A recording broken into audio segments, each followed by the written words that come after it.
સુરતમાં બાળકીઓ અને કિશોરીઓ સાથે ગેરવર્તણૂકના બનાવોમાં વધારો થઈ રહ્યો છે, ત્યારે થોડા દિવસ અગાઉ ઉધના વિસ્તારમાં એક 15 વર્ષની કિશોરી સાથે અડપલા કરનાર સાપ્તાહિકનો કથિત પત્રકાર ઝડપાયો છે। પોલીસે આરોપીને ઝડપી લઈ કોર્ટમાં રજૂ કર્યો હતો, જેથી કોર્ટે આરોપીને જ્યુડિશિયલ કસ્ટડી અંતર્ગત જેલ ભેગો કર્યો છે। ઉધનામાં સાપ્તાહિક અખબાર ચલાવતા પત્રકારે 15 વર્ષની કિશોરી સાથે અડપલા કર્યા હતા। સંબંધ નહીં બાંધે તો જાનથી મારી નાખવાની ધમકી પણ આપી હતી। ગભરાયેલી કિશોરીએ ઘરે દોડી આવીને પિતાને ગંદી હરકતોની જાણ કરી હતી।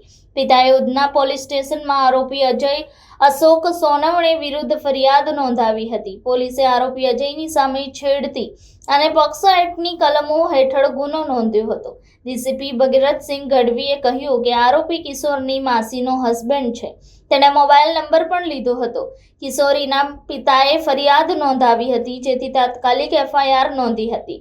બાદમાં આરોપીની ધરપકડ કરી હતી। પૂરતા પુરાવા એકઠા કરીને કોર્ટમાં રજૂ કરીને આરોપીને કસ્ટડીમાં મોકલી આપ્યો છે।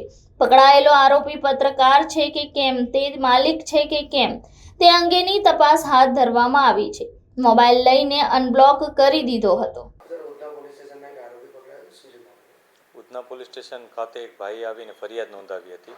આ ફરિયાદ મુજબ તેમણે જણાવ્યું હતું કે એમના પડોશમાં રહેતા એક વ્યક્તિ કે જે એમના માસીની દીકરીના હસબન્ડ પણ થાય છે, એણે એમની નાની દીકરી, પોતાની નાની દીકરી સાથે છેડતી કરી હતી અને એના મોબાઈલ નંબર પણ મેળવ્યો હતો। મોબાઈલ નંબર મેળવી અને એને પોતાની સાથે રિલેશન રાખવા માટે દબાણ પણ કર્યું હતું।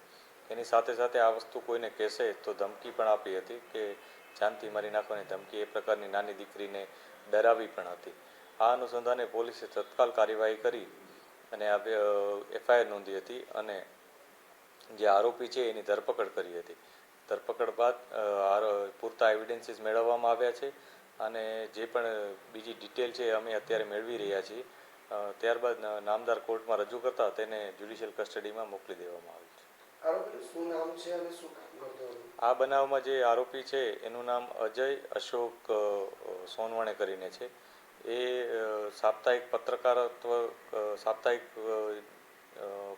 જે સાપ્તાહિક હોય છે ન્યૂઝપેપર, એમાં એ પત્રકાર તરીકે છે અને પોતાની કોઈ યુટ્યુબ ચેનલ પણ ચલાવે છે।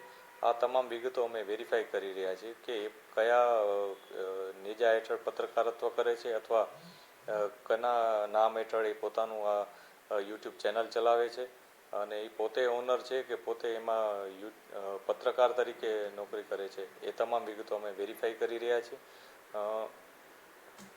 જ્યારે આ બનાવ બન્યો ત્યારે એણે પોતાના ઘરે જ્યારે દીકરી આવી હતી ત્યારે પોતે કામ પર જતો રહ્યો હતો, પરંતુ તેને પાસેથી માહિતી એવી મળી હશે એવું અમને અત્યારે જે ઇન્ફોર્મેશન છે એ મુજબ છે કે એને માહિતી મળી હશે, જેથી ફરીથી આ દીકરી ઘરમાં આવી છે એ જાણી અને પોતે કામ પરથી પાછો આવી ગયો હતો અને ઘરમાં કોઈ ન હતું ત્યારે એણે આ દીકરી ઉપર આ અડપલા કર્યા હતા અને એનો મોબાઈલ નંબર પણ મેળવી લીધો હતો। દીકરીએ અગાઉ પણ આનો મોબાઈલ નંબર બ્લોક કરી દીધો હતો, તો તેણે જબરજસ્તી મોબાઈલ લઈ અને એનો મોબાઈલ અનબ્લોક પણ કરી દીધો હતો। આ સમગ્ર બનાવમાં જે દીકરી નાની છે જે બાબતે પોલીસે પોક્સો હેઠળનો ગુનો નોંધેલ છે।